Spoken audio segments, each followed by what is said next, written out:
कहाँ से आया सुदर्शन चक्र? कहते हैं कि सुदर्शन चक्र एक ऐसा अचूक अस्त्र था कि जिसे छोड़ने के बाद यह लक्ष्य का पीछा करता था और उसका काम तमाम करके वापस छोड़े गए स्थान पर आ जाता था। चक्र को विष्णु की तर्जनी अंगुली में घूमते हुए बताया जाता है। सबसे पहले यह चक्र उन्हीं के पास था। सिर्फ देवताओं के पास ही चक्र होते थे। चक्र सिर्फ उस मानव को ही प्राप्त होता था जिसे देवता लोग नियुक्त करते थे। पुराणों के अनुसार विभिन्न देवताओं के पास अपने अपने चक्र हुआ करते थे। सभी चक्रों की अलग अलग क्षमता होती थी और सभी के चक्रों के नाम भी होते थे।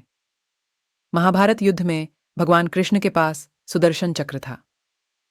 यह सुदर्शन चक्र कहाँ से आया था और चक्रों का जन्मदाता कौन था? किस देवता के पास कौन सा चक्र? चक्र को छोटा लेकिन सबसे अचूक अस्त्र माना जाता था। सभी देवी देवताओं के पास अपने अपने अलग अलग चक्र होते थे। उन सभी के अलग अलग नाम थे। शंकर जी के चक्र का नाम भवरेंदु, विष्णु जी के चक्र का नाम कांता चक्र और देवी का चक्र मृत्युमंजरी के नाम से जाना जाता था।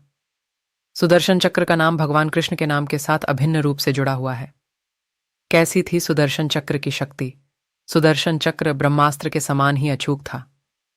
हालांकि यह ब्रह्मास्त्र की तरह विध्वंसक नहीं था, लेकिन इसका प्रयोग अति आवश्यक होने पर ही किया जाता रहा है, क्योंकि एक बार छोड़े जाने पर यह दुश्मन को खत्म करके ही दम लेता था।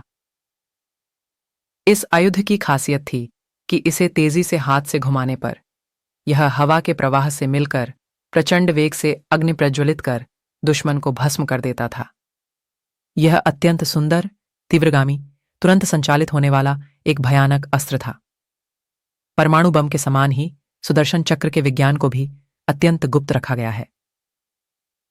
गोपनीयता इसलिए रखी गई होगी कि इस अमोघ अस्त्र की जानकारी देवताओं को छोड़ दूसरों को न लग जाए, अन्यथा अयोग्य और गैर जिम्मेदार लोगों द्वारा इसका दुरुपयोग हो सकता था। कैसा था सुदर्शन चक्र बनावट और रंग रूप में? यह चांदी की शलाकाओं से निर्मित था। इसकी ऊपरी और निचली सतहों पर लौह शूल लगे हुए थे।